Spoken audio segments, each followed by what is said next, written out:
bedeutet adaptive Prozesse. Warum habe ich den Namen gewählt, adaptive Prozesse? Weil seit der Gründung unserer Firma ich die tiefe Überzeugung habe, dass diejenigen Unternehmen am besten überleben werden, die in der Lage sind, sich selbst an die sich verändernden wirtschaftlichen Bedingungen anzupassen. Das nennt man Adaption. Und die Unternehmen, die adaptive Prozesse haben, denen gelingt es besonders gut, sich an veränderte wirtschaftliche Verhältnisse anzupassen. Ja, Adapro gibt es jetzt ja schon eine ganze Weile. Ist der Name nach wie vor aktuell oder hat sich da einiges verändert in den letzten Jahren? Der ist sogar noch viel aktueller geworden. Ich weiß nicht, was man jetzt noch sagen muss. Nach 2 Jahren veränderter Prozess. Ich will jetzt nicht schon wieder mit Covid anfangen, aber alles hat sich ja geändert. Wenn man jetzt auch schon alleine schaut auf die ganzen Preise, Einkaufspreise und so weiter und so fort, die Inflation, die Produktionsmittel, die gekauft werden müssen und auch die Rohstoffe und die Arbeit, die Dienstleistungen, ist ja alles zum Beispiel teurer geworden. Wie reagieren Firmen jetzt darauf? Und es ist ja jetzt auch so, dass SAP zum Beispiel hat ja jetzt auch die Strategie gewählt, dass sie sagen, okay, wir können jetzt einfach nicht nur den Firmen Software verkaufen, sondern wir müssen ihnen auch helfen, ihre Prozesse zu verbessern. Deswegen hat SAP auch jetzt Signavio gekauft, um mit der Hilfe von Signavio, also sprich von Prozessmodellierung, den Firmen zu helfen, ihre Prozesse besser anpassen oder adaptieren zu können, mit Hilfe natürlich der SAP-Software, aber eben auch mit Hilfe der Prozessmodellierung.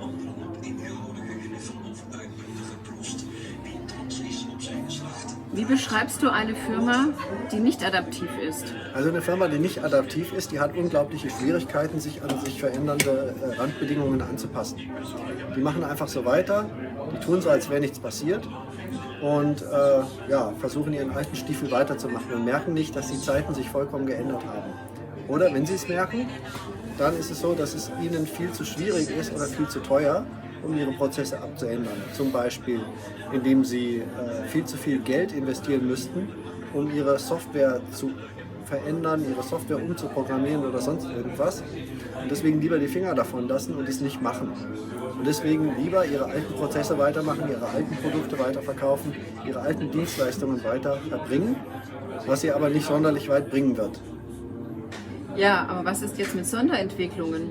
Viele Geschäftsführer denken doch, je individueller, umso besser passend ist das Produkt für meine Firma. Ja, also das Thema IT spielt natürlich sehr in adaptive Prozesse rein, weil oft, wenn Firmen ihre Prozesse ändern wollen, müssen sie auch die IT ändern. Und jetzt denkt man vielleicht, naja, wenn ich Sonderprogrammierungen habe, dann kann ich die ja ganz leicht ändern lassen und so weiter und so fort. Aber das ist ja gar nicht der Fall. Jetzt schließlich, um eine Software zu entwickeln, muss man ja sehr viel Geld in die Hand nehmen und auch um sie zu ändern. Muss man ja eine Spezifikation. Es geht ja erstmal gar nicht ums Ändern, sondern es geht ja erstmal darum, dass Sie denken, dass es passend für Ihr Unternehmen ist, dass es Sonderentwicklungen notwendig sind. Ja, das Unternehmen, wie es vielleicht vor 10 Jahren gewesen ist. Das ist ja genau das, was ich sage. Vor 10 Jahren war das Unternehmen, hat vielleicht irgendwie, keine Ahnung, Industriegüter verkauft, ja, oder Maschinenbau oder sonst irgendwas, ja, und hat jetzt die Sonderentwicklungen so gemacht, dass diese Prozesse optimal unterstützt werden. Nur haben sich die Zeiten inzwischen geändert. Man kann nicht einfach weiter so machen wie früher, denn jetzt kommt die Konkurrenz aus China, die machen das billiger, die kopieren die guten Ideen und was macht jetzt ein Maschinenbauer noch einzigartig? Natürlich kann es sein, dass da noch Patente existieren oder sonst irgendwas, aber die laufen auch irgendwann aus. Also um mithalten zu können, muss auch der Mittelständler sich anpassen, seine Produkte anpassen. Nicht nur Maschinenwerkzeuge verkaufen, sondern eben auch zum Beispiel Service- und Dienstleistungen erbringen. Reparaturservices oder Leihservices oder so etwas in der Art. Um das zu machen, muss eine Firma sich letzten Endes anpassen. Wenn sie aber die Software so programmiert hat, dass es nur die Prozesse von vor 10 Jahren unterstützt, aber die neuen Prozesse gar nicht unterstützt, dann wird die Firma auch die neuen Prozesse nicht probieren und wird sich somit nicht anpassen können. Ich denke aber, dass gewisse Geschäftsführer vielleicht denken, dass sie nicht alle über einen Kamm geschert werden wollen und auch gar nicht können, sondern ihre Firma an sich schon so individuell ist, dass wenn sie jetzt mit neuer Software anfangen, dass sie dann nicht nur den Kern, sondern der muss ja auch irgendwie angepasst und angeschlossen werden. Also eine gewisse Individualität hat natürlich jede Firma, aber man muss sich mal überlegen, was eigentlich jetzt individuell ist. Ist es wirklich der Prozess, der individuell ist, oder ist es vielleicht das Produkt, das individuell ist? Also ich meine, zum Beispiel eine Rechnung schreiben, das muss jede Firma. Ich denke nicht, dass es was besonders Individuelles ist, eine Rechnung schreiben zu können. Ja? Oder zum Beispiel, dass die Rechnungen automatisch gestellt werden. Oder dass man eine Finanzbuchhaltung macht. Oder dass man Produktplanung macht oder Produktionsplanung. Das sind alles Standardprozesse. Und natürlich gibt es auch bei verschiedenen Firmen gewisse individuelle Extralocken und so weiter und so fort. Aber wenn man doch ehrlich ist, dann sind doch die Kernprozesse von vielen Firmen sehr, sehr ähnlich, sodass man sie standardisieren kann. Und bei den Besonderheiten, was macht man da? Ja, bei den Besonderheiten muss man eben prüfen, ob es sich lohnt, dafür eine Sonderentwicklung zusätzlich zu machen, die man dann aber hoffentlich so gut mit den Kernprozessen verbindet, dass sie gut verzahnt sind. Es kann jedenfalls kein Argument sein, eine gesamte Softwarelösung individual zu entwickeln. Ja, das ist, glaube ich, jetzt noch zu schwammig oder zu ungenau. Wie viel ist denn jetzt individuell für den Kunden und wie viel ist quasi Standard? Denn irgendwie kann man ja nicht irgendwo über einen Standard reinsetzen, dann kannst du es ja auch gleich verkaufen, dann musst du es ja gar nicht einführen. So viel wie möglich Standard und so wenig wie möglich und so viel wie nötig Individualentwicklung. Das ist immer die Empfehlung, die wir machen. Weil Standard hat natürlich enorme Vorteile.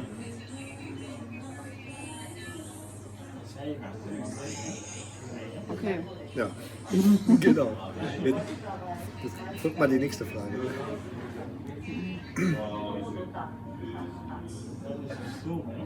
Ist Standardsoftware nicht zu unflexibel?